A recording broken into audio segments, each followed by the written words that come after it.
Hello and welcome here to the Hawks Nest. My name is Brandon Kane, and we've got ourselves a little crossover special in the house today. My man, Dan Viens. You can slap me if you want to if I did pronounce that wrong, because I know I probably butchered it a few times. But he's from the Seahawks Forever Podcast, is in the house. I want to welcome you as he's got a great channel here on YouTube. My fellow Hawks Nest faithful here. The first thing we do when we get a guest in the doors, we do what? Bam, we hit that subscription button. So please do take care of my man Dan as he runs a great channel over there, has awesome guests, great insight. Has been a television journalist, media journalist, all the way around. So he's got, I think, some very interesting perspectives here on this team, and thorough. That's always what I like in my people that do cover teams, is that he's got a real, looks at it from end to end, as opposed to just trying to kind of cover it on a surface level. How are you doing today, my man? I'm doing good, and thanks for the kind words. My viewers also love what you do, so they always love when we get together. So looking forward to that. And just for the record, it's Viens, but nobody ever gets it right. All right, you get a slap. You get I'll do the hands behind like it's not a common name. It's we can't all be lucky enough to have a name like Kane. Somebody put in my chat with the two E's. They're like, you're pronouncing right on the thing, and they put the two E's, and I'm like, well, they're okay. I got it. Yeah, I can remember that part. Usually get Viens. Sold me. I think you said sold me on the chat. Get a lot of Vines. Vines and Viens are the two most common mispronunciations, and then the one that just boggles my mind is when they pronounce it Veins, because then they're just clearly not reading it right. So, and that's the one you Vines you can go with a little bit, but Veins, yeah, is like, I get it. It's not common. That's a little too close to veiny. Like I don't know if I want that one. Yeah. Well, I do appreciate you jumping in here, and you do great work over there. I've been seeing you just had some awesome guests over there, and some of the content you come out from it with your angle on it. So I wanted to come and have you brought in here into the house, and this is a great time of year as we kind of get our collective breath before the start of the season, and especially now with how much change that we've seen turned over here this off season, to get viewpoints of folks like yourself as you're kind of kicking off in this, as far as Seahawks folks go, in where this team's kind of standing, where we've been at, to get a bit of better understanding and different perspectives and views on, are we on the right road? Has there been the right decision making brought into place here? And then, where's this team definitely going? And so in the name of that, let's backtrack just if we can a little bit to start this off, Dan, and begin with this offseason and the major decision that was underway. And I would love to hear your thoughts on, if we could take kind of a time machine back to your, don't know how this is going to play out into the offseason, but where you stood with the team as the season came to an end. So I think early November, I said on my show that as much as I believe I was pretty effusive in this sentiment at the time, like just, undying love for Pete Carroll and what he did and what he stands for and the way that he went about doing his business each and every day for a very, very long period of time. But I felt like it was time for a change and called for that on the show. And it reminded me of the end of the Mike Holmgren era, where sometimes, no matter how well-intentioned someone is and how great someone's track record is, because you cannot argue with what Pete Carroll has banging around in his brain up there. Like he's forgotten more about football than a lot of other great coaches have ever known. But it just, sometimes the league advances faster than you do, or maybe faster than you're able to adapt to it. And it felt like the last couple of seasons that Pete was trying to change things and make adjustments to things that had worked for him, tried and true, for a very long time. And that there was some confusion there. And then there were moments where you could even sense some frustration on his part. And ultimately, by the end of the season, he was, as he is and what Pete does, and he was trying to be as optimistic and positive about it as he could, and vowing to make further changes in the offseason and get this thing fixed. And I think it got to a point with ownership where, we had heard a very similar message for 2 straight off seasons and didn't see the advancement. And in fact, because we've seen many years that we were frustrated that Seahawks teams under Pete got off to poor starts, but they almost always got better as the season went along. You could see the teaching kick in. You could see some of the development kick in. He would make those adjustments. He would find ways, and they usually played better in December than they did in August. That certainly didn't happen last year. And I think the final straw in the final nail in the coffin was that Pittsburgh game, because I think that's one of the only times, I think, during Pete's entire tenure where we actually could call effort into question. And it just seemed like there were some guys just not giving 100% or not capable of giving 100% because they weren't quite sure what their assignments were and what they were supposed to be doing. There was a lot of confusion there. And I just think that was it. It just felt very foreboding after that. Now, that being said, that's how I felt. But when the season came to an end, I didn't think they would do it yet. I thought he would get one more season. But so it did surprise me when the news finally broke. But it didn't take me long to wrap my head around it and accept it because I thought it was time. Yeah, it's certainly something where I feel very similar, of course, to where you were at. I think a lot of fans, was that it was as much about, I don't think that we're going to see an adjustment or that this thing's going to change. And where's the hope within that? On top of, as you said, the other points about one of the rare times, no matter whether we've been out schemed on a football field or not, we've never had to really look at the effort of the players on the football field and wonder if they're really truly buying all in. That was always seemingly there, even in the years that were lean at times like 17, 18, where you're kind of holding on at times. But I did think that was the case. And it did give me for an ownership group that's in question a little bit with Paul Allen's passing and Jody taking over. And are they going to be sold soon, longer, all that? Well, it does, at least in the immediacy, give you a bit of confidence in how she's captaining this ship and making this choice that people like you, myself, I'm staying with you on this, probably not a year early, but it's the smart decision to be made. But there's that stay safe, let him write his own ticket, golden parachute, Rolex watch season, whatever you want to call it, Dan. And she came in and did that. Do you feel the same way about this ownership group, or are you still abiding your time on until we can get to Bezos? Yeah, I think this was the first real example of when we got to see them make an impactful decision like this. Ever since she took over the team, it's just been status quo, and she's just kept things intact, extended them both, John Schneider and Pete Carroll, and seemed like, because she, for the most part, kind of stayed out of the way, didn't do a lot of interviews. Really the only sort of, public front she put on the last 2 years is she did start showing up at the draft. And so we saw her in the war room, which we hadn't up until that point. And so there was some sentiment that, because I remember the beret's a little bit too much, don't you think? You know what? I am the last person to ask about style. So yeah, if you looked at my closet, you would not see a lot of ingenuity or originality there at all. So I'm the last. Sorry, I interrupted you, but I picture her in the war room, and she walks in with like stripes or something. I'm like, you guys think it's the war room, right? That did play into, not the beret, but that did just her kind of staying sort of back in the shadows throughout most of this, did play into why I didn't think it would happen yet, because we hadn't seen any bold moves out of her. Yeah. She'd made some pretty big changes with the Trailblazers, but that's a different animal. And one of the things I remember hearing about her when the transfer took place after Paul's death was that she had a passion for basketball, didn't really care for football. And that's why I think, the assumption was that at some point the team would be sold that, and the language actually in the trust. But which we now know seems to be pretty open-ended language. It was interesting to see, because this wasn't just any other guy. Like, this was a legend, and there are still fans, I'm sure you hear from them too, although they've quieted, I think it's more in the minority than it was at the time.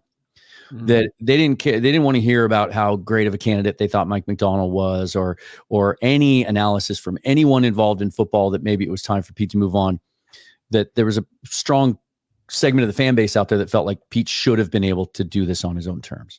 And so I guess, as someone who just is fascinated by the inner workings of an organization, the team building aspect, all those things that go on behind the scenes that hopefully result in a championship team on the field, sometimes those decisions are really, really hard, and sometimes they're not popular. And I wasn't sure if this front office or if this ownership group was capable of making a move like that.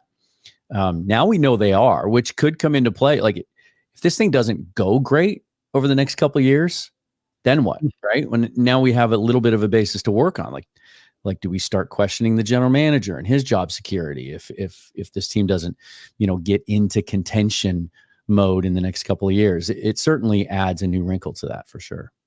Yeah, I think that would certainly be the case. And I think the thing that stood out about this Allen run of the 25, 30 years here we'll be going into with it is that they have remained not stagnant at any one time. They've been willing to pivot and move and remain aggressive when it comes to the coaching. And Carroll, again, this is just to give it that much credence to it of how big a decision it was and how, to me, a good decision. And that it's not an easy one to make. And this is, to me, this is what is really comes down to sort of the simplicity of what makes a great owner versus a bad owner. Is it's not that you have a lot of decisions to make. It's that you come in at the key time to make the big decision at the right time, not to wait on it, sit on your hands and let the organization stall out. You don't come in there and say, I want this quarterback on draft day, like we could go through a couple of owners have done in recent history. You stay out that way, but you're active in the way that she was here. And that's where it does, to me, give me a lot of confidence as we go forward. Because like you said, it doesn't seem like they're in any hurry to sell this football team. No, it sure doesn't. Yeah. I think if they were, I think you keep the legendary coach. And you try to ride that out a little bit because, if you hope that he can turn it around and that the just kind of the inherent value of, perception of the organization as a whole would be elevated. So that's what makes sense to me. Yeah, me as well. It would have been the easy way out and they didn't take that. And that's sometimes what good leaders will do at that point is make the hard decisions, but they're the right decisions.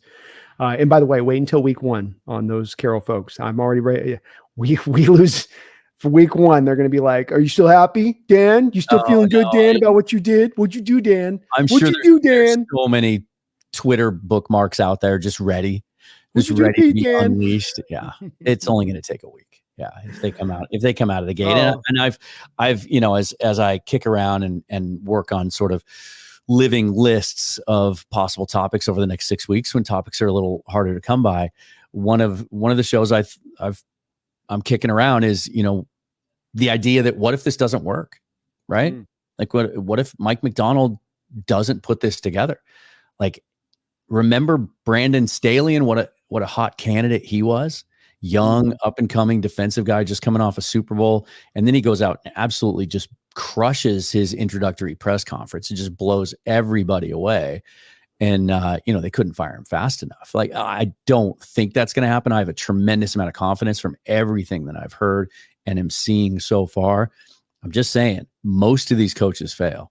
We heard Ben Johnson talk about that the other day himself, which was in a pretty fascinating press conference of his own. Most of these guys, that were hired in this cycle 5 years from now will not be coaching where they're currently employed. So, it's just the nature of the game. It is. That's not, to me, the worst outcome. The worst outcome would have been that you remain in status quo and you just try to continue to ride through, because that's where you do get stuck, is that okay, we went from Mora and that wasn't a good hire. And I was like, that was not, didn't turn. You got right back to Carroll a year after that. So anytime you make a coaching change, and we run into this all the time, and you can apply it to the positions on the field too. It applies to the quarterback position a lot. Sometimes if fans are frustrated with the current regime, they just want change for the sake of change, not taking into account how scary that can be and how hard it is to find someone, especially to follow in the shoes of someone like Pete Carroll. And that the one thing, immediately upon the announcement of the news, I did have an oh crap moment, right? Like, how are they going to conduct this search? And what if they just go status quo, or they go with the old guard, or they go with the name over, really turning over every stone and trying to find the right guy. The way that they handed this thing over to John Schneider and allowed him to conduct the coaching search the way he wanted to find the guy he wanted, that he felt comfortable with and that he thought was the right guy. That's what gave me a lot of confidence, because I think just the way he went through the process was encouraging. And I think it produced the right result when you look at, what was available out there. So when you started the process up, was Macdonald, as you had to do your deep dive, like we all had to kind of do and start to familiarize ourselves with all the coaches and get really quickly, okay, Vrabel, okay, this guy, was he one of your guys that emerged as one of the top guys for you, or was he kind of one of the top guy even? I don't think I have it here. I think I had him. I did a top 5 kind of wish list preferred candidates initially, right off the bat. I think he was 5th on my top 5 without really doing a deep dive, but just based on reputation and buzz and everything that I knew and saw up close, when we played in Baltimore and what he did with that defense, and also thinking that maybe that was the direction we should go. My number 1 was Ben Johnson. And then I think initially my 2 was Mike Vrabel. I was very, very encouraged, that he was available on the market. I think the more we kind of learned about what he was looking for and he kind of dropped down my list there for a bit. Bobby Slowick, I think, was one of my top 5. And then I think Dan Quinn was like 4. And while I would have considered Quinn a fine hire, I think it would have been fine. Like I can't think of another word to describe it more than that. I just think if you're trying to move in a new direction, that would have been a confusing message to send, right? Like, we just got rid of the legend. We're going to bring in a guy who, he kind of nurtured and runs his same scheme for the most part, and had some bumpy road after he left, kind of left the womb. That would have been a tougher sell. Yeah, I would have had a hard time with Quinn. And I do think that there was definitely part that they thought about that.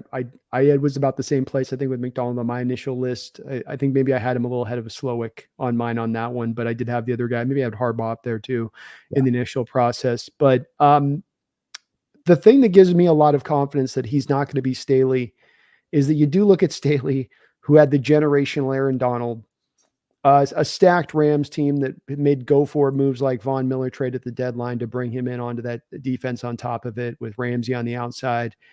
And that's where he had done it as a young coach to get that promotion versus Macdonald, who has done it at the college level, which the job he did down there and what he built and how fast he built it. And that he not only taught the players, but taught the coaches in addition to that, got that instilled and then went back up and then took over the job and didn't miss a beat.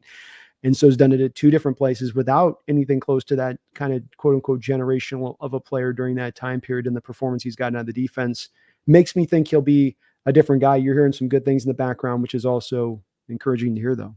Absolutely. And it's just watching day to day him growing into the role and getting more comfortable with it. I really appreciate his transparency. I loved the very first mini camp. I think it was rookie mini camp where he was that first day where he said, "Hey, I had to have, Adam Dirty call the plays today because I'm just trying to figure out how to structure a practice." Those are things every new coach has to go through and learn that we might take for granted, but they don't talk about it. And I like that. I like how open he is. He just exudes to me a very a quiet, intense confidence in what he does. And now you start to see the little bits and pieces of, the little mic'd up segment, which doesn't tell you a lot, but it tells you something just about his communication style, his ability to teach. And you're starting to see examples of it now on the field, and they all match up with the things you've heard about him prior to, getting the job. And that's the exciting thing. It sounds like and it looks like we got the offensive or the defensive equivalent of, I know the name Sean McVay has been thrown around there, but I think it's an apt comp in the sense that McVay brought an offensive scheme and a way of executing it to the NFL that was a little bit ahead of the rest of the league, and the league had to catch up to him. And on defense, that's kind of what Macdonald did. We saw in the 1 year how he transformed the Michigan program, and then that paid off in a national title 2 years later. And now this year, when you look at all of his underlings that have now gotten jobs in the league, including Seattle and Baltimore, now I think it's 6 teams are going to be trying to run Mike Macdonald's exact defense with his 3 assistants that went and got DC jobs, and then Jesse Minter getting hired with the Chargers. And so, I feel like we got that equivalent of a guy that as a defensive mind is a little bit ahead of the league, and the league is having to catch up to that scheme. Whereas it felt very opposite the last couple of years. Like we were behind schematically and the league kind of had our number. It's the part I come to when we talk about the upcoming season expectations, which we'll get to in a second with this, about the difficulty of it. You're going from this super simple, hyper simple scheme to the hyper complicated in so many ways, and how that'll be for him to try to get that. He said 20% of his stuff was installed, and how fast can you really get that on point? But I do think he was the great hire, to your point on this. And I think as we look into the future with this guy, that he's going to prove to be the right hire, because John did the exhaustive process also, as you spoke about, where you didn't just go and turn around. I felt like a little bit with the Falcons, for instance, little footsies with Belichick, pivot to Raheem Morris, get him. And it felt a little knee jerky in what they were doing with their process versus exhaustively trying to go through a lot of guys just sitting. And some of what they were doing was investigation about their own program and what outside views would be looking in, and getting a real, sober eyes with no biases coming in there and telling you what's up and how much that can help you out as an organization. So also using it as kind of a data kind of mining exercise, I think, a little bit as well. But I think they did that, just what you want them to do on this process, which is just be thorough. And the best candidate will emerge if you're being thorough. And that seemed to happen. It's an amazing conversation to have, because you touched on it. Carroll was known for, and even admitted, especially during the really peak years and the Super Bowl years, that he took pride in the fact that defense was a very straightforward scheme, that they didn't try to fool a lot of people, and much to the frustration of fans. I think especially is that the Legion of Boom fell apart and the performance started to slide. Hey, let's try to fool some people. Maybe that would work. And yet, we saw the last couple of years constant communication in assignments and run fits and breakdowns and coverage and all that, which is contradictory to me for if it's supposed to be a simple system. And then fast forward to Mike Macdonald's scheme and system, which is all based on interchangeability and versatility and disguise and deception, which implies much more complex. But when you hear him describe and you hear other people describe how he installs and how he teaches, we got to see a little bit of that in that mic'd up segment. Like, it doesn't matter how complicated your playbook is if you can teach it effectively. And that's what he's built his reputation on. And that's what I'm most excited to see, is a defense that executes properly. Yes. Right. Well, and doesn't just sit back and allow you to just death by, just dink and dunk to death. Just that's the product of that simplicity that allowed. And I mean, there's so many things that this to me interconnects to. People have talked to me about crowd noise in my chat and why is it dimmed down in recent years. And my theory on that's a little bit, not mine, somebody provided for me in my chat, and I've kind of glommed onto it a bit, which is, you get so many of these third down conversions, man. You're getting a 15 play drive, and it's, okay, they convert. Okay, third down. Exactly. Okay, they convert. And it just starts to verse. You get a guy like this with this defense, which will get a lot of 3 and outs, which will be able to maybe maximize the full inherent volume of that stadium, which will maybe then make it build that louder because that's what happens is the second the stadium realizes it's starting to have an effect on the game, that's when the volume in historic terms goes up even louder. And it's funny. I was having that exact same conversation with a friend last week that, some fans think it's sacrilegious to admit that the stadium's not as loud as it used to be. I've been saying it for years. Every once in a while you'd randomly kind of get a game where it felt like, oh, this feels like the old days. But and he asked me, like, what do you put your finger on it? What do you think it is? You think it's, corporations handing out tickets you think it's new people moving to the area? They're not as invested, or are they spoiled because we won a Super Bowl? I said, no, it's just because they don't play good defense. That's what keyed all of that. Just like you said, that's where it all began. And I think that will come back quickly when people start to see it consistently. I do too. And I think that is going to be upshot with this defense that, I'm really looking forward to as well. It's going to be hard for me actually on a weekly basis, because it's like you trying to study in Carroll's defense before. It's like, you just need to have the pamphlet. Now it's like you're walking in having to take the bar every week on, okay, give me the notebook up there. Okay. What is he doing? What is that? And then with this, it's pretty wild to watch. I've been trying to go through the 22 tape of Ravens last year, and I don't know if I'm any further really to understanding it any better at this point. So I can understand why it confuses quarterbacks on a weekly basis. And it's going to be fun watching free rushers and quarterbacks actually confused about what they're seeing back there, heads going like this. That's when it's going good, when you're getting their head flying back and forth. Let's talk about our outlook for this season. I'm trying to press a little bit forward on this, because I've said I think it's a clashing of different elements coming into play here on what's going to determine this upcoming season. The simplicity to complexity, how hard that is to train, I think, on both sides of the ball with the offense they brought on too. The fact that you've got to kind of fix a lot of things that are not working well in certain parts, and how quickly you can get along, get a little bit of an easier schedule. I think the schedule is lined up better this year than it did last year, in my opinion, with the mid-bye. And it just isn't as daunting to me. It feels to you. Give me some of your thoughts on, it's hard to make a schedule prediction to me. I'm going to ask you to do it later on this show, but do you feel the same way of, man, this is kind of got a variety of swings that we can see here this year and how this plays out because of it might take a year to get it instituted, or quickly takes on a board. The second teams don't just have the Seattle beater playbook that they can draw upon when they come to play us offensively every week. Bring it out. Yeah. Here come the crossers. Bring the mesh concepts. Flood zone concepts. Here we go.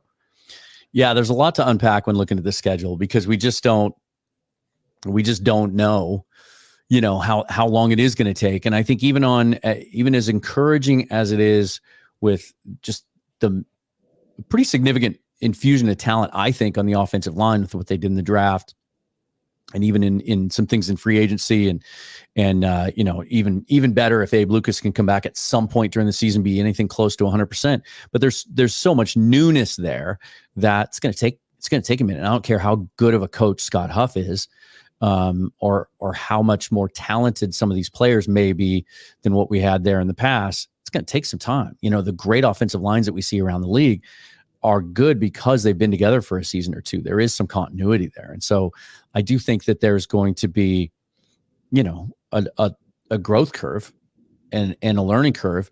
Now, how good is Ryan Grubb, his first time ever coaching in the NFL, at adjusting if the offensive line does have some early season struggles, right? That's another unknown. But I think the league did us some favors. For the first time in a couple of years, I haven't really liked how our schedule's laid out the last couple of seasons, and maybe they made it up to us a little bit this year, because I think they started out, when you look at our opponents home and road, it's probably about as soft a landing, especially those first 2 weeks, as you could possibly get. Yes.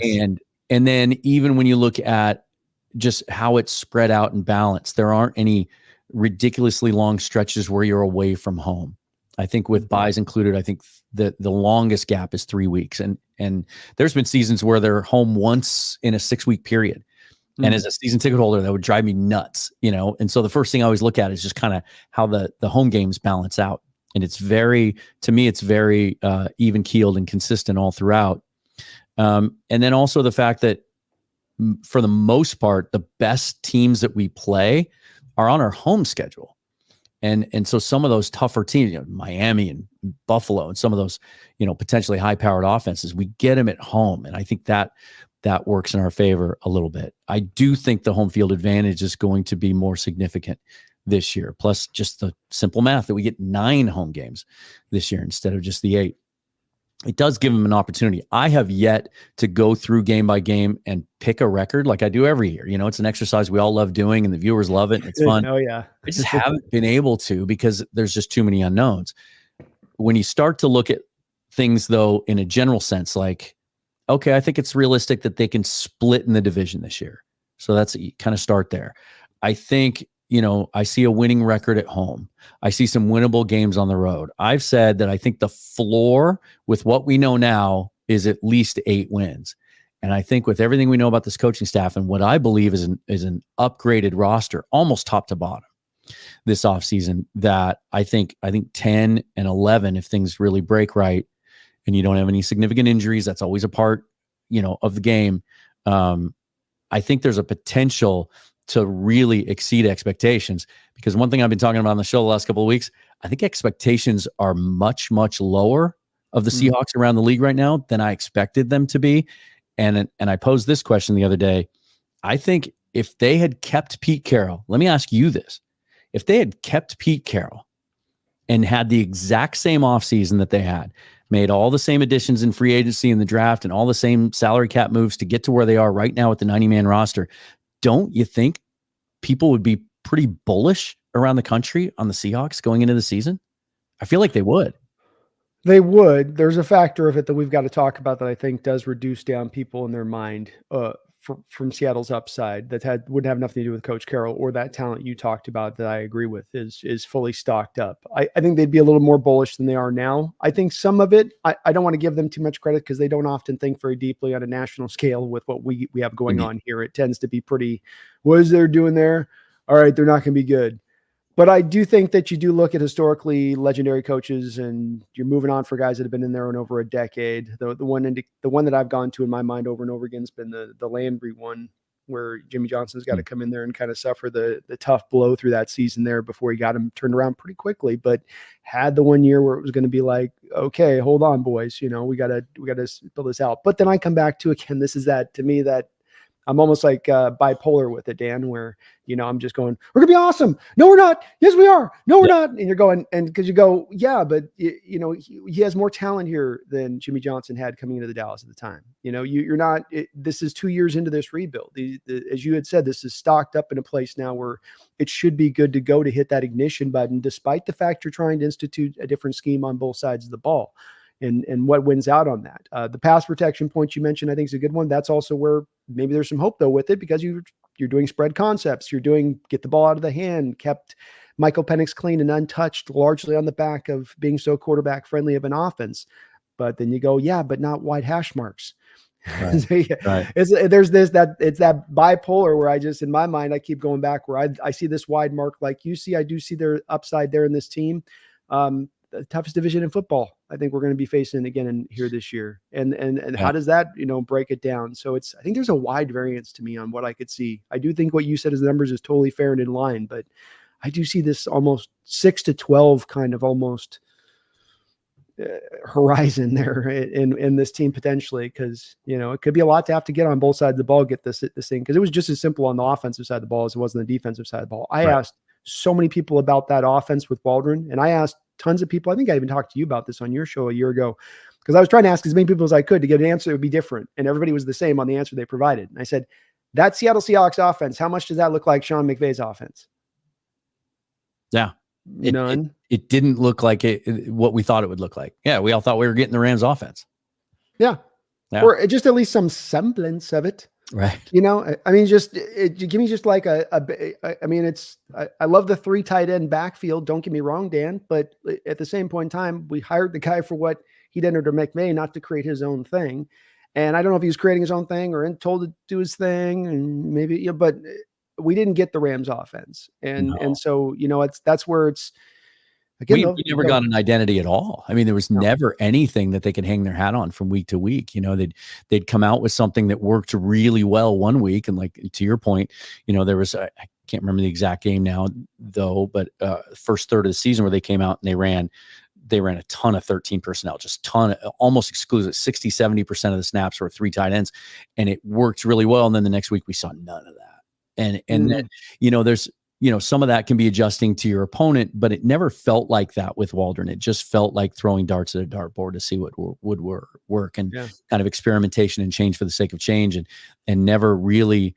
Whereas what we have seen, even though I know he's never coached in the NFL, but Ryan Grubb has a pretty long track record of, and I know this from being a Washington State alum and watching, playing against that offense for 2 years, when he finds something that works against you. And for us 2 years ago in Pullman, it was, we couldn't cover the deep ball. And so guess what Michael Penix did? Just bombs away, just kept going to it over and over and over again until we could stop it. And even then he'd still take a shot at it. We never saw that from our offensive coordinator the last 3 years. And well, first of all, we never saw that he had the ability to identify those mismatches. But then even when we did, from time to time, he just wouldn't keep going back to them. And that was frustrating for me. So, hopefully that will transfer and carry over with Grubb to the NFL. It's hard not to get excited when you see things like we saw from Brian Baldinger the other day. I'm sure you saw that clip he did where he was talking about, he was showing some UW stuff from different games. And he was like, look at this.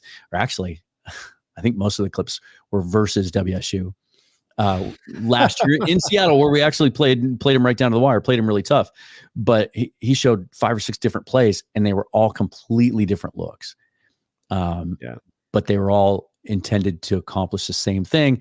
And that was create one-on-one coverage for Rome Odunze down the field, but he did it in so many different ways. And that's the exciting thing for me, talking about the offensive side of the ball now, is to see what he can do. And can he maximize the talent we have on offense, which is pretty substantial. Yeah, it's part of, on just 2 points to that, what you said. Number one, it's part of why I think this spread concept can work where other spread concepts haven't necessarily been able to work, like Kingsbury with the air raid with the Cardinals a couple of years ago, because his is not just to simply try to throw the ball 3 yards and get it every single time. It's his use of the screen game, or as you say, really the just how much he puts as far as a preference on attacking deep, and that's usually an absent part of what you do get with spread concepts. Is we'll get to the deep ball, but it's really us living right here around the line of scrimmage or even behind the line of scrimmage a lot of the time. And he's got that in his concepts, but he allows that other stuff to bake in there too. Hell, even the trick plays to just make it very hard, because that's, you really captured, I think, which is that you just can't pinpoint where he's going to attack you on the field, and he will be willing to attack you anywhere on a football field. And that's ironically enough, you started this conversation talking about Waldron and how it didn't look like the Rams offense, but that's in a nutshell. You just described what McVay has been so good at, right? It's all it's running the same play out of different looks, or it's running different plays out of the same look, so that you just never, ever know what they're going to do. And yet at the end of the day, they keep going back to what works well for them and fits their personnel. And that's what kills you. You know, week one last year, once he realized that we couldn't cover those deep in-breaking routes, especially that was our introduction to Puka Nacua as an NFL player. They just kept going to it over and over. And it was like, death by 1,000 pinpricks, right? They just kept going to it, and we couldn't stop it.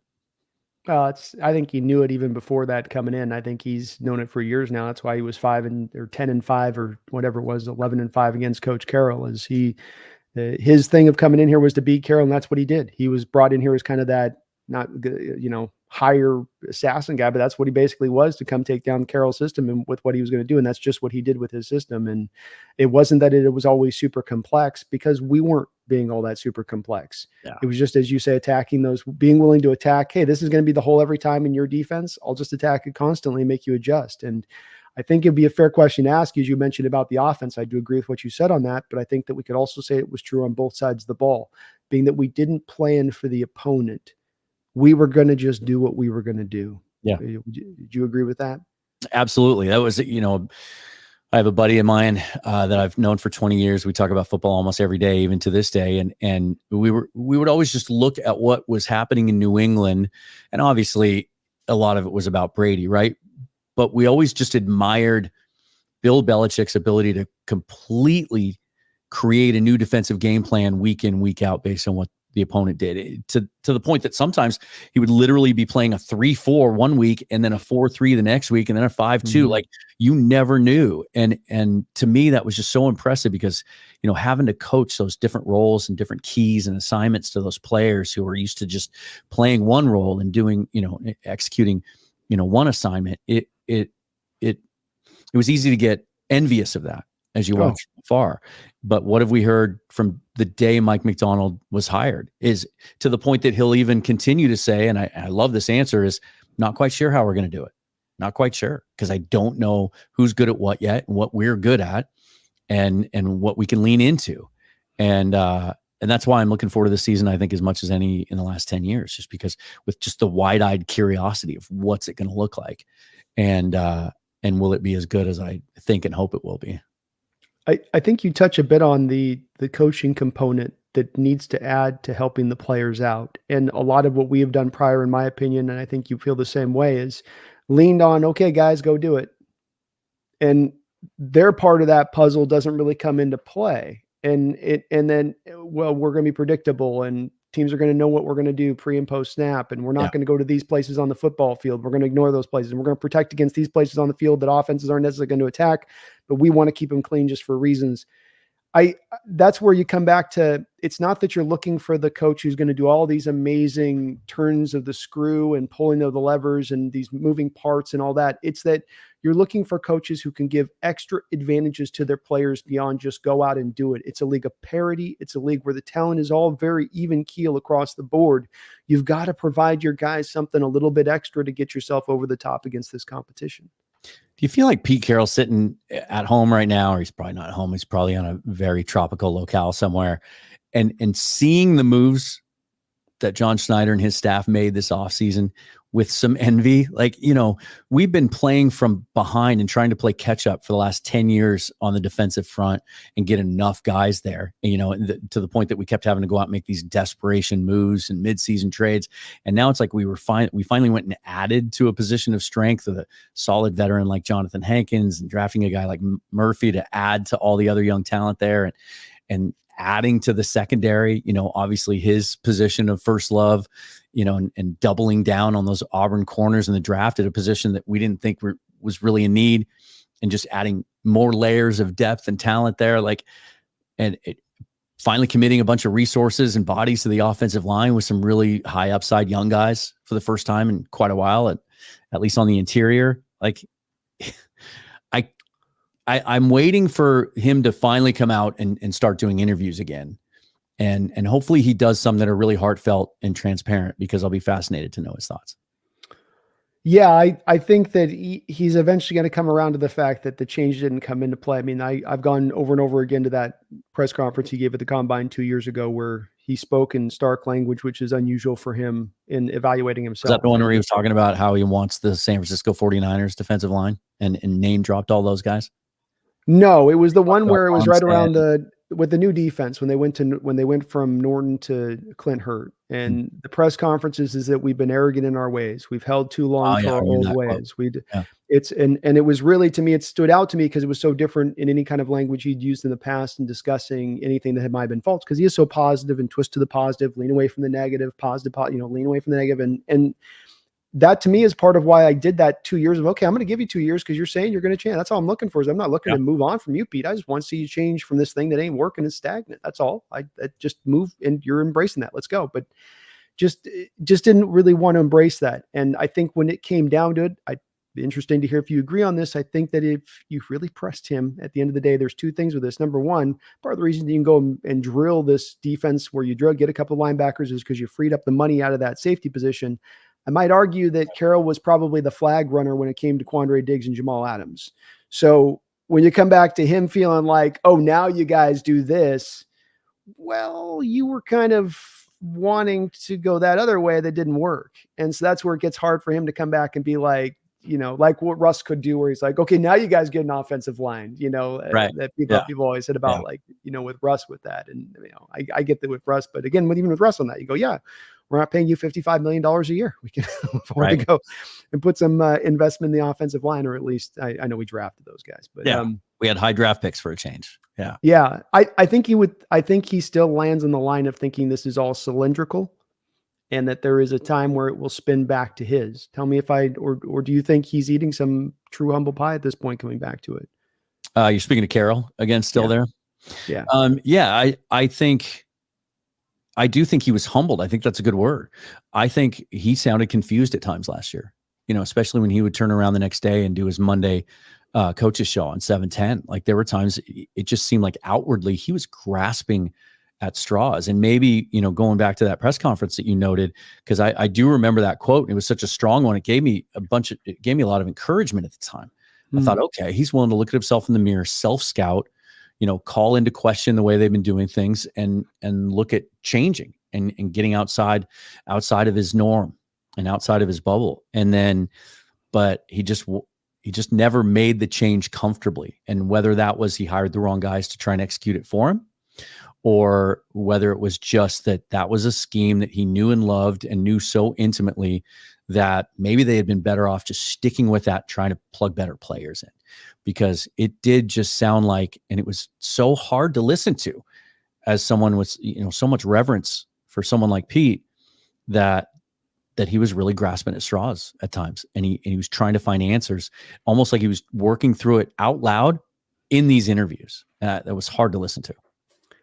I do wonder, and another one where I just want to pick your brain if you think I'm right along these lines here, in that part of what I think might have happened with the LOB that we don't talk about as a factor, that was, I think, a big overriding factor to that simple defense working at that time, is you had players taking on ultimate responsibility, whether that SEAL term they've got, where it's like, take on, indebted responsibility. They got some maximized, word they use about just take on this ultimate. And what I mean by that is that these are guys that lived and breathed football.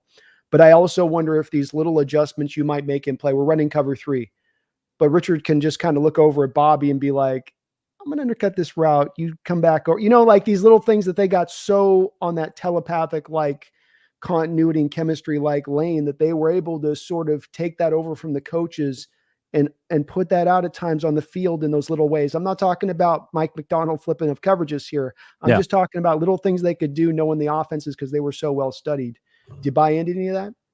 I do. I think there's a lot of validity to that. I also think that they were just so larger than life. They were the ultimate alphas, the three in particular, plus Bobby. So the three, the Rich, the two safeties, and then Bobby, that it just made it really hard for anyone else to fit into that. And John's talked about this since, that they kind of misfired on some of their evaluations of some of those players. But there was the year they drafted 3 safeties. There was Tedrick Thompson, who was coming off the year at Colorado where he had 8 picks and looked like a ball hawk, and Lano Hill looked like a physical. They were trying to kind of recreate, like they thought, Tedrick had the center field skills of Earl maybe, and that Lano could kind of do what Cam did. But those guys just weren't capable of trying to wedge their way into that culture, because those other guys just cast such a large shadow. And it's not a criticism. It's just the reality of it. Like, who could have ever followed Tom Brady's shoes in New England? Macdonald had a bunch of talent, but ultimately maybe what led to his failure, other than, some questionable coaching issues, was how can you ever follow that guy? Right. So it was almost like they were doomed to fail. I think it's hard to follow. I think in those guys' cases, in certain ways, it's like you're taking them at the end of the 3rd round there. It's 4th round pick, I think, in Thompson's case. So it's like you also drafting those guys where you're picking them, where if we're in any draft, we're not taking those guys thinking that's going to be my next Earl, with our Earl that you took in the top 12 picks or wherever we had picked him out, with that. The only thing I was saying with that is that I think you're right with the alpha dog. Just the part that I think that's that missing, that I was sort of inferring about as well, is that these new model of players that have come through here haven't taken on that ultimate responsibility, that they aren't capable then of just taking those checks from within and intercommunicating and doing them on the fly. It takes the coaches instructing them to do it and push them in that way to do that stuff. And that was part of what made that LOB so special, was the talent, yes, as well, but the ability to have such a good understanding of this defense, and then the ability to intercommunicate so well in between each other that they could adjust things when they needed to. At times it's a working theory. Yeah. And if you ever get a chance, if you do get anybody, Seahawks former guy on that was in that secondary on your channel, please do ask on that. Cause I would love to know about that as a little detail. Cause I think even at the time it was, there was reason that simple team couldn't be just exploited. And it was talent certainly, but it felt like there was a little bit something extra with the guys and what they did with that. I think it's an important question, and tying it into what's happening now is I think one of the things that doesn't get talked about enough with the LOB, everyone talks about their tenacious attitude and the alpha mentality, as I mentioned, and then just the athletic upside, but they were incredibly smart football players. Mm-hmm. And this coaching staff, from the moment all the changes started to take place in this offseason, have talked pretty openly about how, and then some of the reporting being done, especially about the acquisitions on defense, and is that they targeted guys that they felt like had a very high football IQ. Terrell Dodson, Jerome Baker were brought in because they felt like these were guys that could learn quickly because they have a history of demonstrating that. And that's why Macdonald's been able to get so much out of certain players when other teams couldn't.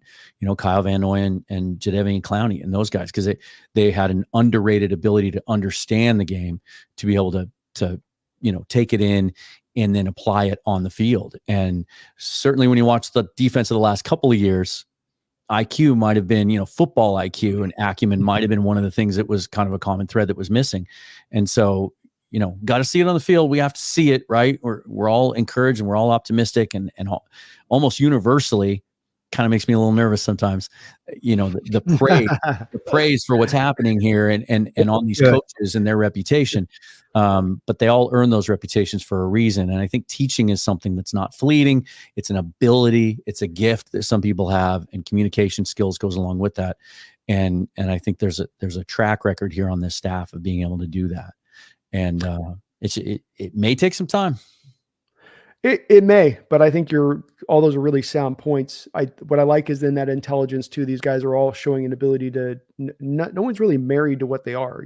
Grubb doesn't just run the pure air raid scheme.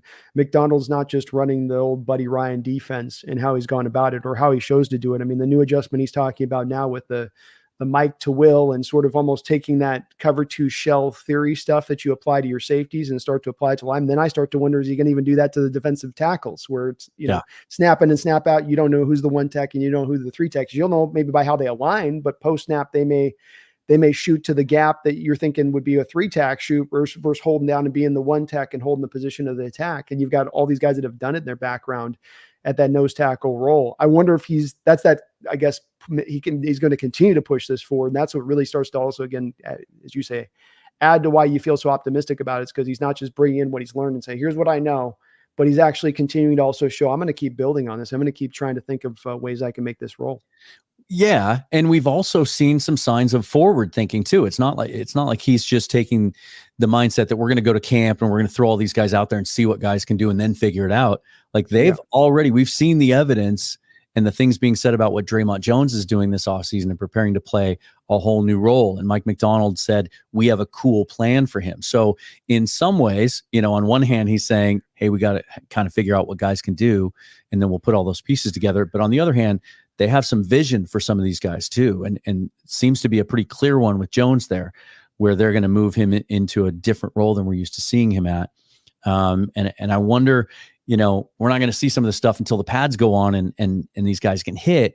But I kind of wonder if something similar might be happening with Mike Morris. Did you see some of the mini camp tape last week where it sure looks to me like he's not 305 anymore? He might be sitting in the 280s. Well, and they didn't get a power edge this offseason, did they? I know that Draymond's been talked about as being moved over there, but at the same point in time, the whole thing that a lot of people talk about when they talked about Mike Macdonald's defense when he was coming in was, the power edge is where it starts. He wants to set hard edges. He wants to be able to not be able to run to that sense. And you go, well, you have a division right now where we might have 3 teams in this division that are actually all run heavy when it's all said and done. Yeah. And yet we didn't go and address that. And I have wondered if that was not what they would just intend to do at the end of the day, you pop him out there, considering at that point, if you did with Mike, you still do have 3 tacks alone on the roster. And that's not even dealing with the nose tackle. That's just this one position you're already before Mike even enters into the fray. So it's kind of like somebody's got to get rotated out there, and Draymond's the guy we've thought is going to do it, but Morris has got the background in this defense doing that power edge stuff. Mm-hmm. Yeah. I can't wait to see how those pieces fit together.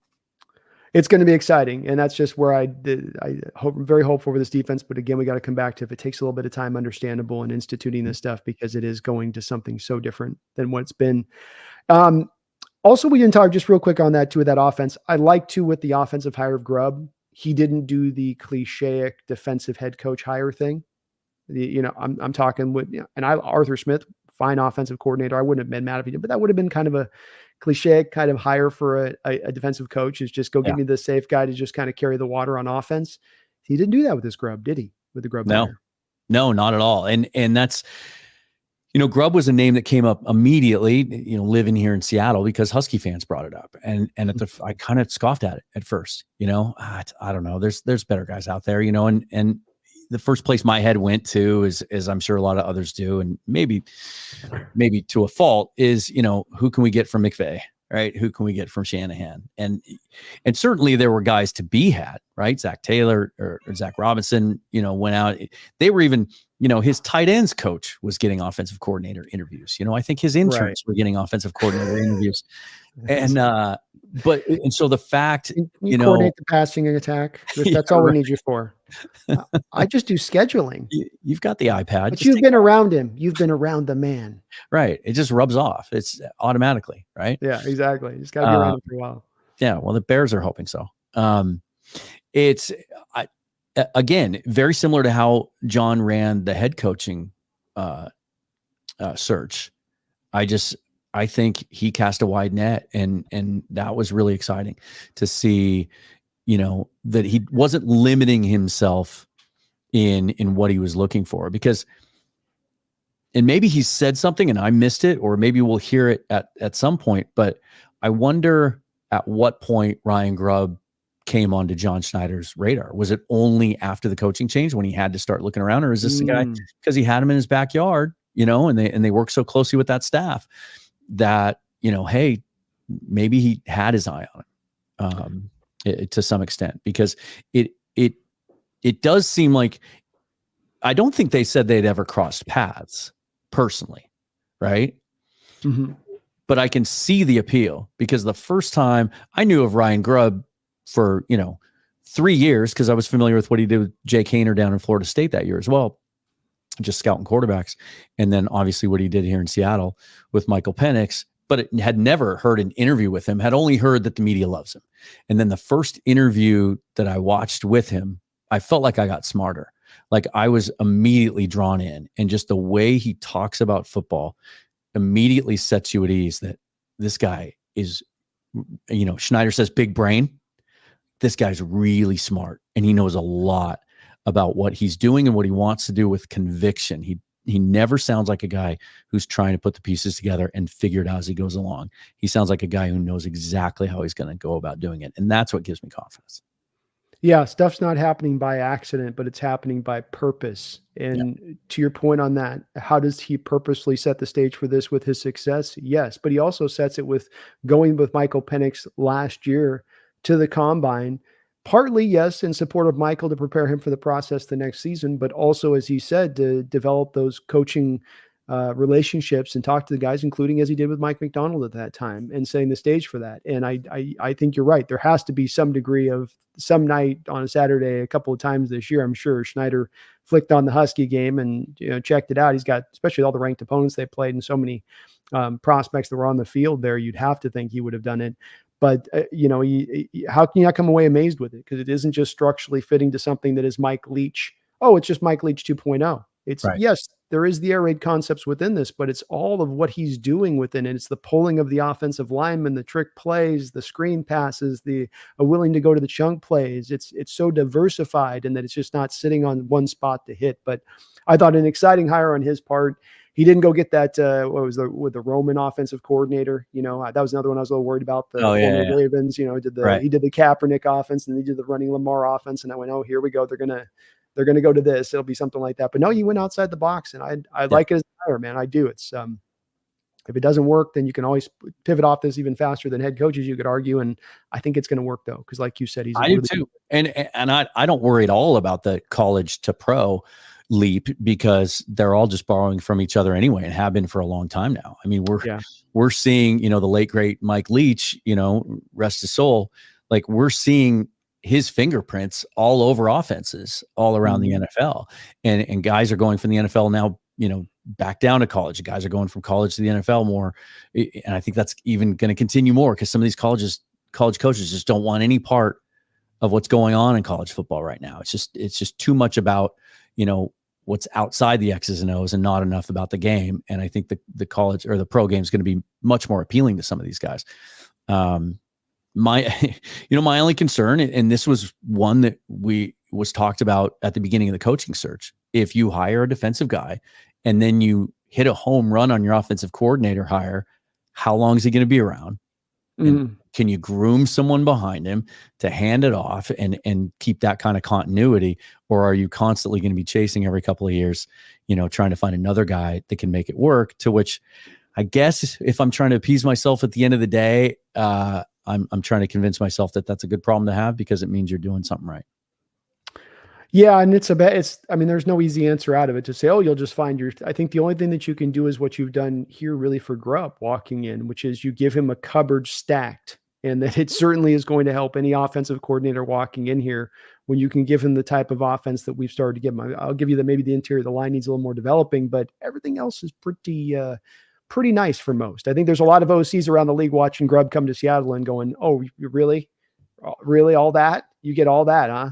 Yeah. I wonder if he'll make that work. And I for some of the teams out there, they got like two guys and they're holding on for dear life a little bit. And so I think that'll help, but it is a problem that you deal with. This is by going with the defensive minded head coach. And I think the only thing you do hope on the other side of this is that you do have that guy, like you said, that's running the cutting edge defense. That's not only good today, but will be good tomorrow, because it's not structurally holding into what it does today is all it can do. It will continue to expand and change and take advantage of what it's got on the roster from the players' skill sets also, like you said.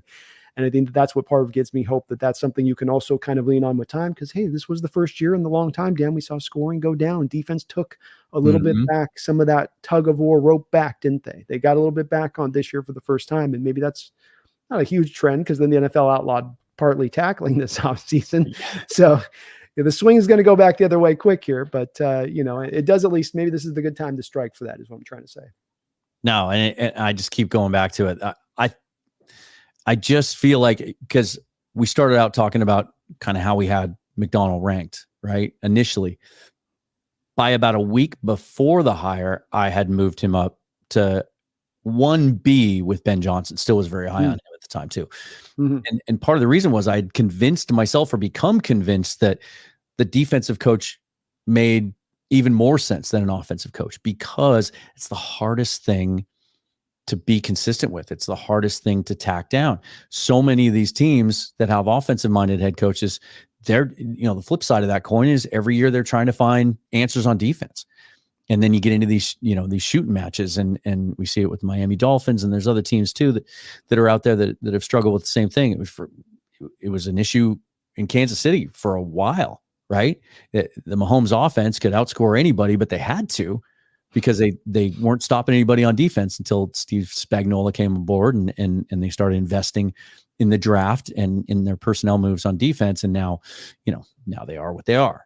But that's why I came around to that school of thinking that, look, there are so many really bright, high-minded offensive coaches coming up through the ranks every single year, that finding a guy like Bobby Slowick, who none of us had ever heard of the year before, or another Ryan Grubb coming from the college ranks where, the pro concepts are being used more now. I don't think it's as intimidating or daunting as I thought it was initially. And the idea that, hey, if this thing works and they win, that our head coach is going to be the orchestrator of that defense moving forward, that maybe we can get back to where that's an issue we don't have to worry about. That's fun. That's fun, because as we said at the top, that lends itself to just the crowd noise, the intensity. And I think when they start sacking quarterbacks again, pressuring teams, and that crowd starts getting loud in the huddle or at the line, if they're going silent count or whatever, I think that's what's really going to bring back sort of that next level energy in that stadium and really get people excited about potentially championship football returning to Seattle. Let me paint a portrait for you on the back of what I think directly will be a cause of this too, is those stacked boxes that he likes to run. This is, of course, what completely upended the Seahawks last year in the mid-year matchup between the Ravens and them, was the constant presence of the stacked fronts. And why I say that I think that that's integrally linked to the crowd noise is that what do you do when you get the stacked fronts of the offensive line? You change protections. What becomes the singular hardest thing to try to do in Lumen Field when the crowd noise is that loud? Making any kind of communications at the line of scrimmage. And that's where you can have your silent counts all day, but you can't have silent protection changes. Yeah. You've got to call that, you got to point out, you got to show it, and he will show a willingness. And I think the second he starts to feel that, hey, the crowd noise is kind of making it harder for them I'm getting free rushers I probably shouldn't get here, but they just can't get the call. He's recognizing he can't get the call out to it. I think it will really, really come together well, those two parts of it. One spot I wanted to ask you. I was going to ask you a question. How concerned are you that we have yet to see our two starting inside linebackers on the field at all? I mean, it's the big weakness on the team, isn't it? I mean, not the weakness, but it's the big point of the team that you lose a guy here, you lose a guy there, and what are you sitting on? What do you have to work with? And on the open market, Patrick O'Connell and John Radigan. Yeah, and there's not a lot on the open market you can go out there and get as far as off the street to feel good about. It's not like running back where it's a devalued position, but it's not a position that there's a surplus on. I'm very much worried about it. You can certainly make some trades if you needed to make some trades, potentially, I think, if they had to get real hyper aggressive, if this got to a catastrophe standpoint. But we've chosen to be a little bit on the line. I think even the Tyrese Knight pick puts us a little bit on this knife's edge because of the fact that I think he's a developmental player. And I'm not really even sure if he's not going to be more of kind of that weaponized guy at the end of the day than a true Mike or a true Will, being more of the Kyle Van Noy for the defense than the Roquan Smith or the Patrick Queen, if that makes sense. Yeah. I don't know. I don't know on him. He was the one pick I was a little bit, lost with it. And so I'm just. Well, and you weren't alone. Yeah. I think what put me at ease a little bit more was a couple of weeks ago I guess it wasn't a couple of weeks ago. I think it was right after the draft when John essentially deferred and said that he gave Coach Macdonald that pick. Basically, that he was the driving force there, that he Knight was the guy he preferred. and that they could have stayed put. They could have had Cedric Gray in that range if they had stayed put, not done the trade back. There were some other guys on the board that we all thought would be fits and that were tied a little bit more to Seattle as potential inside guys they could have taken. They chose to take Knight where they took him because they didn't want to risk him sticking around until later. Mike, until he proves otherwise, like Mike Macdonald's track record with linebackers is pretty darn good. It's a position he's coached the most. And so, I'm going to be a believer in Tyrese Knight until I see otherwise over a long stretch of time. So I'm more encouraged about that pick now than I was at the time. I've taken the same approach on it, where even though at the time I understand, hey, this is the guy's position. This is what he's like. Carroll with corners kind of is what we're thinking as an equivalency here. Yeah. And I'll tell you, it is very much true here. I think, Dan, that the team was very cold on these inside linebackers in this draft. When we heard about the rumors of, or I think the Boiling article of them boiling, but the one, maybe I forget who, somebody did an inside article recently about them trying to trade up in the second round, and it wasn't to go get Coulson. It was to go up there and get Cooper Beebe, the guard. And see, again, that also makes you kind of encourage that, okay, they just kind of pinpoint on the one guy that they wanted to go, even though it wasn't the guys we thought. Yeah. And that makes you and they didn't really even bring Nathaniel Watson, I think, was the only other inside linebacker. He lasted like sixth. And he was sitting there. And it was Knight and Watson. So it wasn't like they were doing just a ton of work on these guys.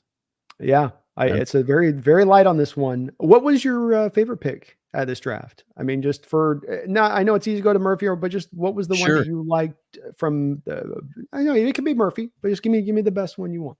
Well, I'll couch it this way. Murphy was a guy that I landed on from about 6 weeks before the draft. He was my guy that I wanted above him and Fitanu, but it was really Murphy, because it's just all the mocks that I did and the way this draft fell and the strength and the weaknesses of the position groups in this draft. When you went offense first, it was really hard to get anything later on of value on the defensive line, which I still felt it was important to add to. It just fell much better because of the depth at guard in this class when you went defense first. So I thought they really lucked out. And at the time it happened, my favorite pick would have been Christian Haynes, because I didn't think there's any way he lasts until 81. I thought he was a top 50 or 60 player.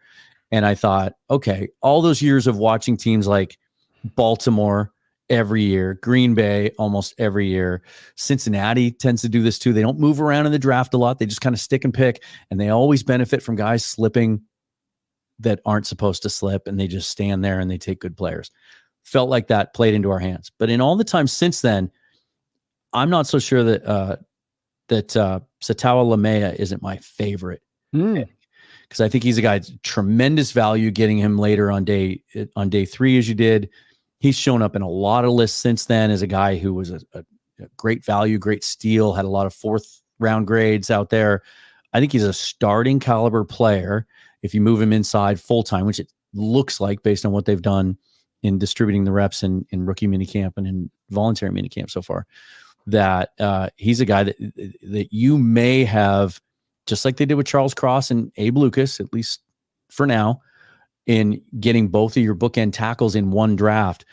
I think it's really possible that they took their 2 long-term starting answers at guard in the same draft, because I think LeMay is a guy that could start probably not day 1 this year, but at some point if called upon. And to the point that I think Anthony Bradford, who I think has a ton of upside, was just a 4th round pick a year ago, I think he's going to have a real hard time finding a full-time starting position the way things are stacked now, outside of injury. So LeMay is kind of the guy for me that is shot to the top that I think has a chance to be just a really important kind of foundational piece moving forward. And you get him in a 6th rounder? 6th rounder. One of the 6th rounders? Yeah. And I did, by the way, I did have a 4th round grade on him. So equally very excited by what he's going to bring to the table, because I thought his tape was really good. It's just a matter of doing the math on the tackle to guard transfer thing, because it's pretty much all tackle stuff unless you want to go back 2 years prior. And because it's that situation on some of the prospects you got to do, where the guy is being obviously thrown into the spot that's best for the team, but not necessarily what's best for his pro career or where he's going to end up as a pro. Being Cooper Beebe or a Graham Barton was another guy like this, where they're being asked to play kind of out of position too often at times. So it hurts him a little bit at times. And it didn't those guys, but it did in his case. Because he wasn't going to be a right tackle in the sport. And it's hard to do the evaluation on the transfer on that when he's just kind of a middling average, a little bit better than average tackle out there versus going, yeah, but you kick him inside, he's going to be a nice fit in there. It's going to work really well. Let's and so you like the draft overall, just from a big picture I standpoint? did. Yeah. I mean, I questioned the Knight pick at the time, but not because I didn't think he could play or not. I didn't really do extensive evaluation of any of his tape outside of just a cursory look once he came in for a 30 visit. Just wanted to see what this kid looked like. But there was so much polarization around that pick, and there were so many people questioning it that, it's hard not to get kind of sucked up in that. But I thought everything else was just like, I'm a big proponent, and I've come full circle when it comes to just taking the best damn player on the board and not worrying as much about need. Whereas I used to be very much the opposite of that, as so many people are, when I do these mock drafts, and I'm sure you run into it too, where the biggest question that you typically get when you do mocks is people will look at your entire class and go, yeah, you didn't take a tight end. You didn't take a tackle. You didn't take that. We can't take everything every year, right? You can't address every position every year. Just take the best damn players. And I thought that was best illustrated in taking the two Auburn corners in Pritchett and James. That I didn't look at corners at all, to be honest, in this draft. None, because I just didn't think it was going to be a high priority. I figured they'd take one at some point because they almost always do, and they can contribute so much on special teams. But to double down because they just were the top guys on your board and you weren't expecting them to be there. And then to learn about them and hear all the things about them and how they performed at the Senior Bowl, and hear Brock Heward talk about how, working some of their games that, they come from a system that is all about press man coverage, and that these guys excelled at that. James more inside, Pritchett more on the outside, but just, okay, now, I mentioned the term before about playing catch up, and we've done that on some position groups for years. Offensive line, obviously, edge, defensive line, until recently. And now we're getting ahead. And now we're at the point where you can start to stack. And I'm going to do a show in a couple of weeks on this. And you start to look at the 2025 roster and the 26 roster. Now you have some guys under contractual control that you can project into those years and go, man, there's some talent there. And so we're not going to be, coming from a place of desperation, having to use draft capital you don't really want to use to go get a veteran because you didn't address a position adequately enough. And, I'm always getting ahead of myself, so I was going to apologize for it, but it's just what I do. But you start already looking ahead to the 2025 draft, and it's like, okay, well, now you look at some of the places we're stacked, and next year's supposed to be what? Another great wide receiver draft. They're probably going to be looking for a guy with some upside there. It's going to be maybe the best defensive tackle draft that we've seen in a long time. There's 4 or 5 guys that are legit, like 220 or 320 to 340 type guys, like big dudes, unlike kind of what they have on the roster now. So maybe you can add to strength there, and you can just continue to build from there. That's what's maybe one of the most exciting storylines to me about this offseason is what they've done in this roster in adding. It's one of the reasons I like the LeMaya pick so much. They didn't have to take a guard there. They could have rested on what they had. They got Haynes. They signed Laken Tomlinson. Anthony Bradford's going into his second year. They liked McClendon Curtis enough that they kind of hit him on the roster all year long last year, even though they didn't play him. They went out and signed Tremaine Ansham. There's depth there. They didn't have to take a guard, but they did because their board fell to him. And now I think they got a guy who can be a starter long term. So I just love the approach. Yeah, well said. I think that the fingerprints over the last 3 years, and John Schneider has said this, so this matches right to what, at least maybe he's BSing, but it seems like it matches to what we've seen on actions, which is that they took a kind of an off-road pivot there from where they had been going down that need territory, which had been driving the organization, I'd say from probably about 15 to 19, maybe even 20-ish. And they said, okay, we're going to stop that. We're going for value. And where you can see value is in the fingerprints of the picks, to your point about the 2 corners you took back to back that you didn't need. And what I mean by that is when you went in this draft, wide receiver and corner were the 2 deepest positional groups by far. And so if you get to the back end of the draft, what maybe happens? We might end up having to select a wide receiver or corner because the value is truly what drives you on the board. And that is the strongest position. And there's only so many that can go up ahead of you. You might end up that point with them at the top of your board. And that's how it played out. Byron Murphy. You have Williams, you just signed to the biggest defensive contract in your history, to the 3-tech position that you just picked Byron Murphy for. The year before, you had signed the biggest free agent contract in Seahawks history to Draymond Jones. Yeah, you picked the pick because the team had a feeling and belief that this is the best defensive player in this draft. And you go, I get why you make that decision. I get why you're leaning into the value, but I'm with you on this so fervently on This is where smart organizations operate out of, and this is where Super Bowl organizations operate out of in the draft, which is a value-based mindset. Yep, absolutely. Well said. Well, just a couple quick topics. I know we're just crossed a bit of the hour point here. I wanted to ask you a little bit about Geno, because this is a hot button item in my community. I'm sure it is in yours as well. I would just kind of like to hear where you're at, because I'm trying to get an understanding, and I'm a very pro Geno guy, Dan. But I do find myself locked in some horns of some battles here with this in the fan base at times, trying to get this across from my perspective. But I just like to hear where you come from with him on where he is, and if this guy can be the guy to lead us to the promised land. Yeah, I've been pretty outspoken that I believe that he's one of the better quarterbacks in the league, and that you can win with him, and you could win big with him. I think he's a very, very talented quarterback that, as many young quarterbacks do, was drafted into a crappy situation in New York, and also didn't quite handle it as maturely and as well as he could. And then as he bounced around the league, he was stuck behind a bunch of future Hall of Famers, and there just wasn't playing time to go around. And then he found an opportunity to go to an organization that believed in him and kept bringing him back year after year after year. You just don't see these kind of reclamation stories with quarterbacks. Usually once they're done, they're done. Like, look at all the guys from the 21 class that have already been traded. And, Sam Howell might be the only one of that group that still has a shot to be a long-term starter in the league. I don't think Desmond Ridder is. I don't think Kenny Pickett's ever going to be. It's such a polarizing position in and of itself, because it's the focal point of everything that happens on the field. And fans seem to really make emotional decisions about quarterbacks. And once they make that decision, you can't change their mind.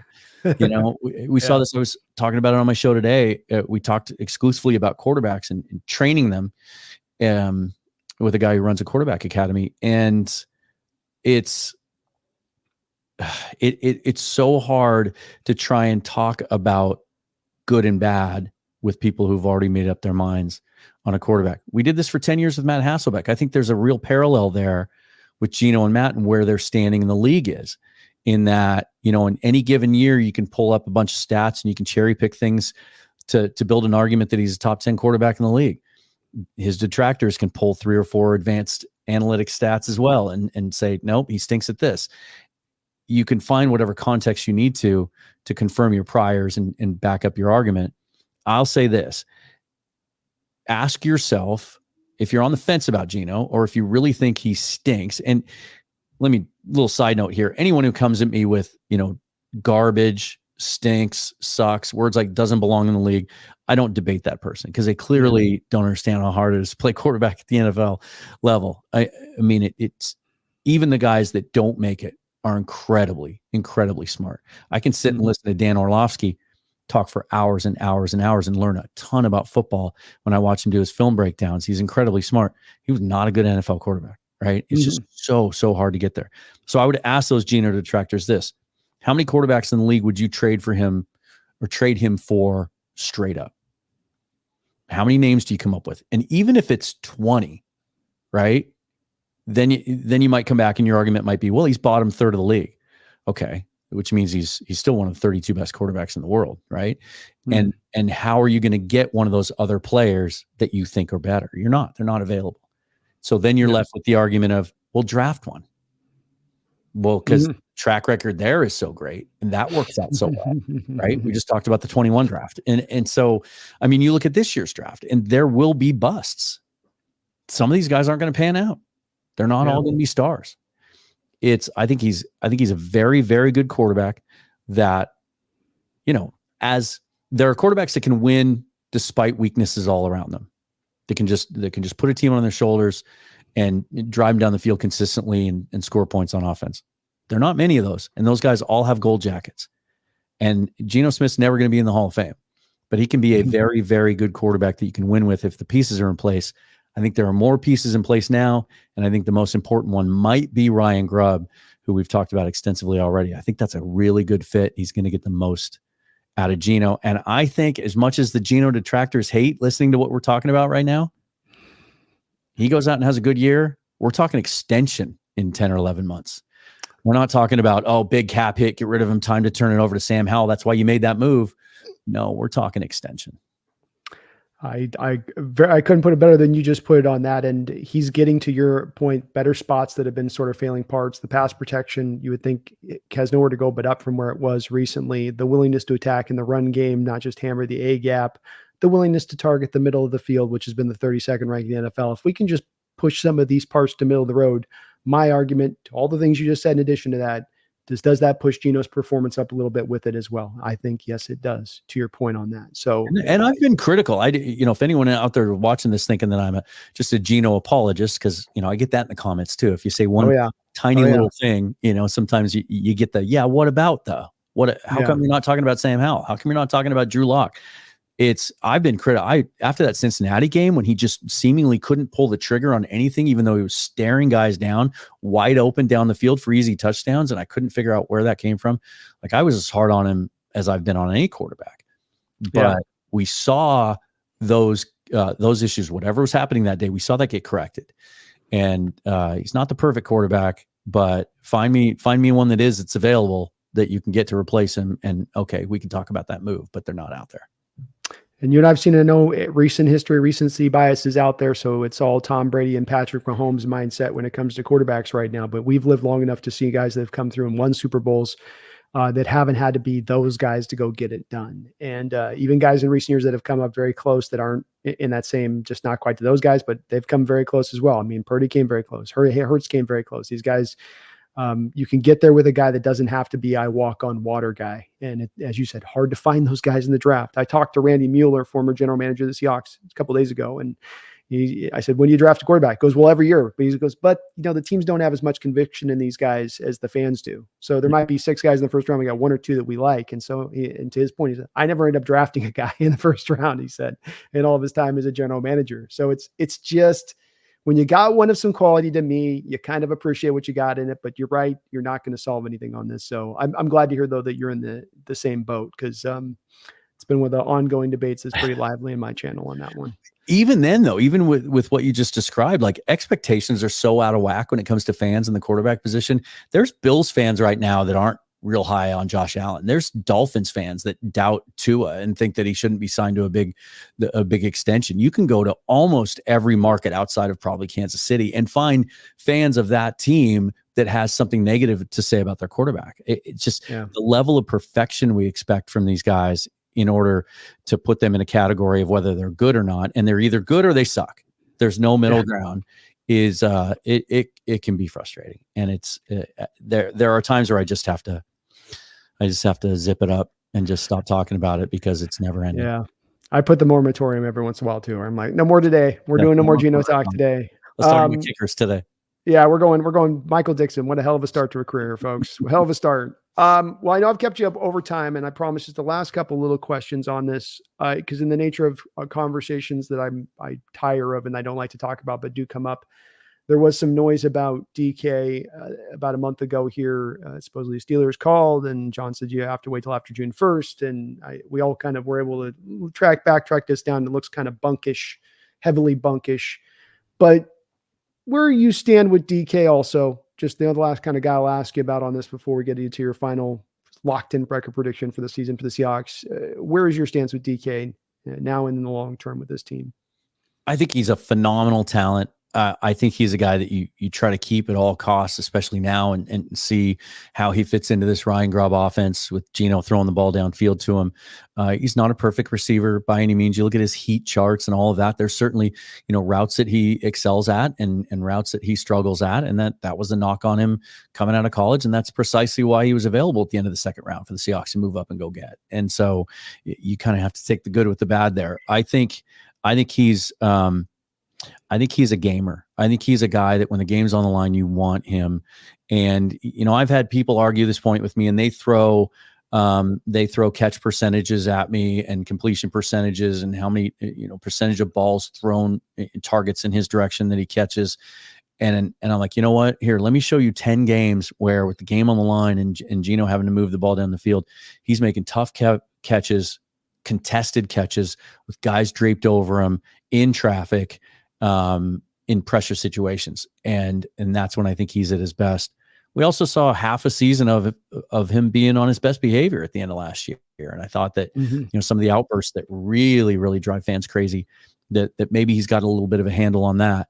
I think when you look up and down this roster at potential blue chip players and potential alpha players, which are so hard to come by, but are key, you want to win a championship, you got to have probably 8 to 10 of these guys. I think he's in that bucket. And, again, here we see the cost of, keeping a good wide receiver just keeps going up with every passing day, when guys like Jalen Waddle as a wide receiver 2 are getting $27.5 million. And just today, Justin Jefferson gets the biggest, non-quarterback contract in history, and well-deserved, but it's just the cost of paying receivers continues to go up, that this is going to be a big discussion, after this season, is what do you do with that moving forward? But I just think he's a guy that's so rare in how he's built. And I don't just mean physically, but I think even the way he's wired. And I think he's a guy that if this team can get back to a contending window where we're playing playoff games and big games and contending for conference championships and chances to go to the Super Bowl, he's a guy that I want in that huddle, man.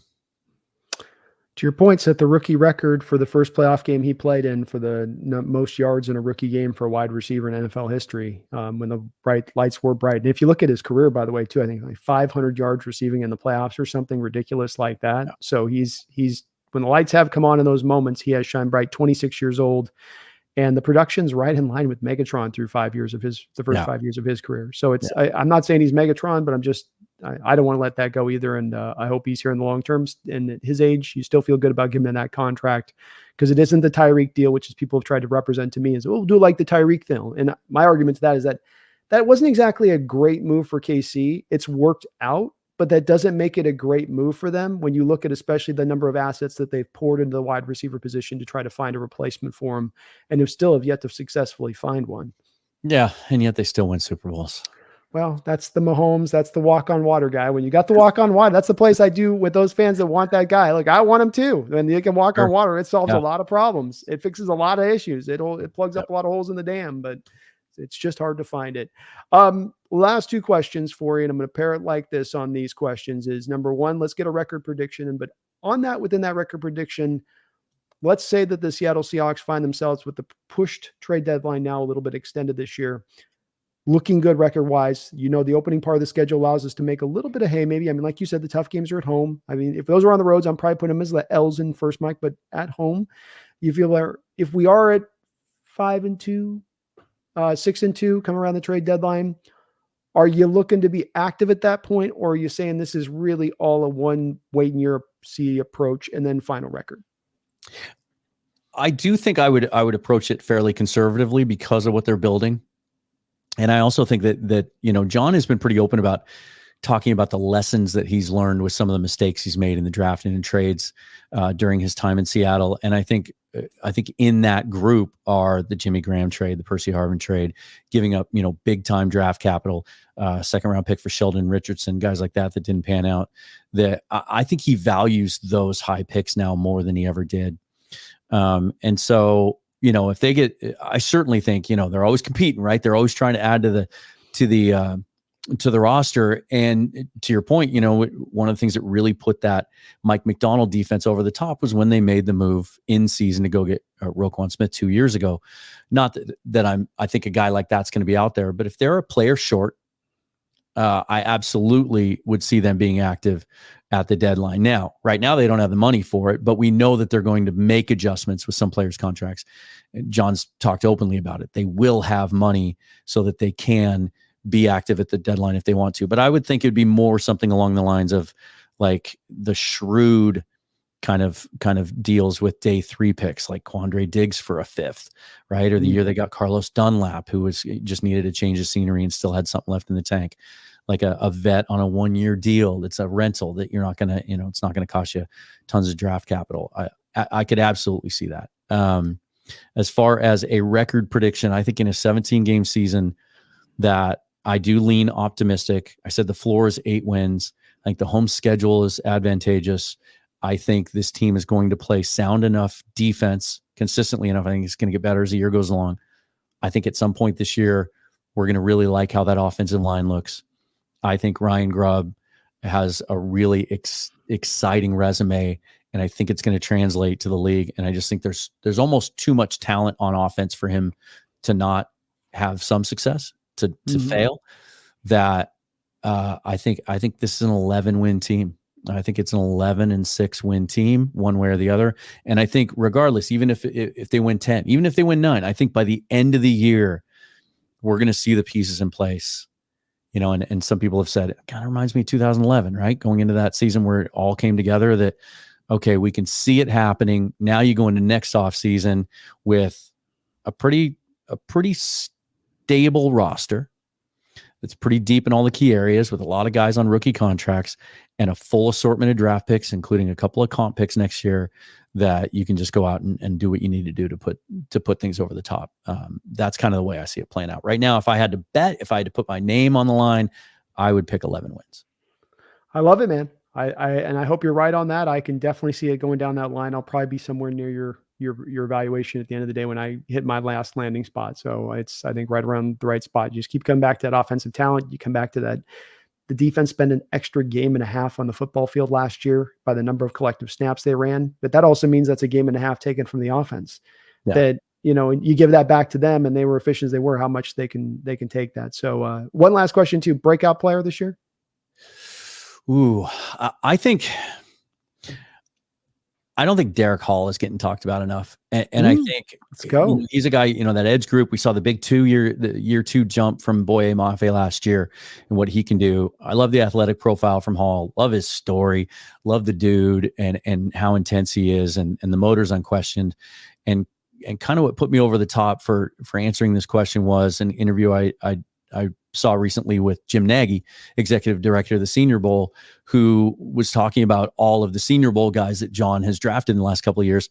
And he unprompted name dropped Derek Hall as a guy that he wanted to pinpoint, that he wasn't being asked about. And he said, look, this is precisely the type of player that Mike Macdonald has had a lot of success with.